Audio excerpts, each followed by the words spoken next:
आजिर class रे आमे शिखिबा Excel seat उपरे स्टूडेंट मानकर मार्कशीट टेबुल रे आमे किपरि पास एवं फेल रो फॉर्मूला को व्यवहार करि परिबा।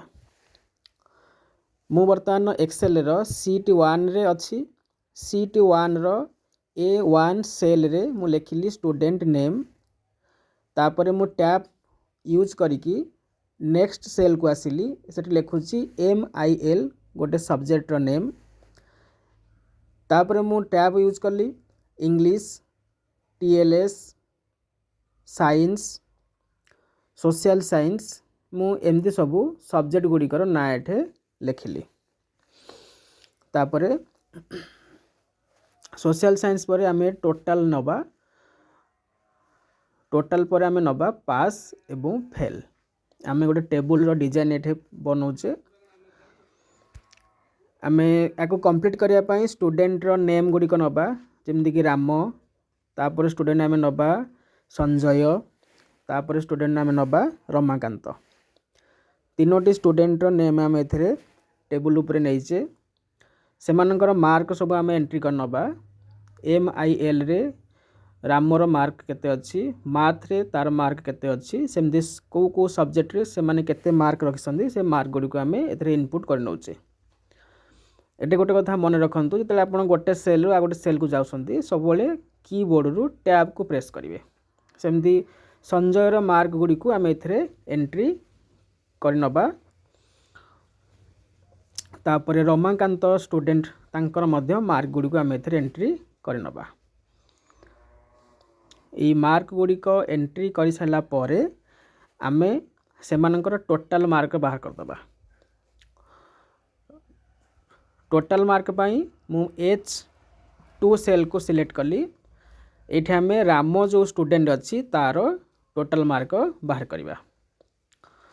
इक्वल साइन दबा, सम लिखिबा, SUM ब्रैकेट स्टार्ट करिबा।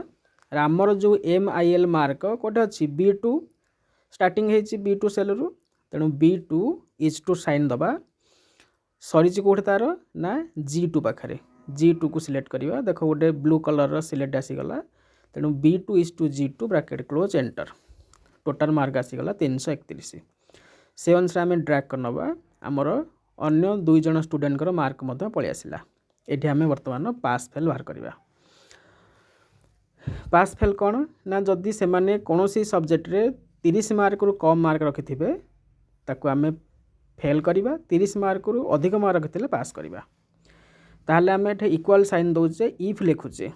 जेहेतु मल्टीपल सब्जेक्ट एथरे ऐड होउची, आमे एंड यूज करिबा। एठे equal sign if bracket start and फुनी ब्रैकेट स्टार्ट।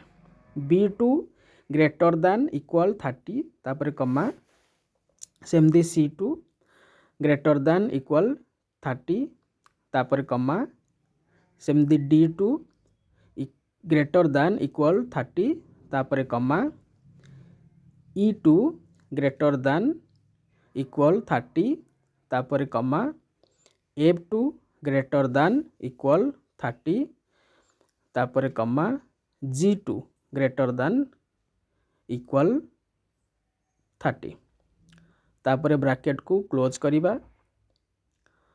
एट मन रखंतु, ब्रैकेट क्लोज करिवे, तापर कमा दबा, डबल कोटेशन स्टार्ट करिबा, लिखिबा पास, तापर कोटेशन क्लोज, पुनी कमा, कोटेशन डबल कोटेशन स्टार्ट करिबा, fail, double quotation close, bracket close, तापर एंटर।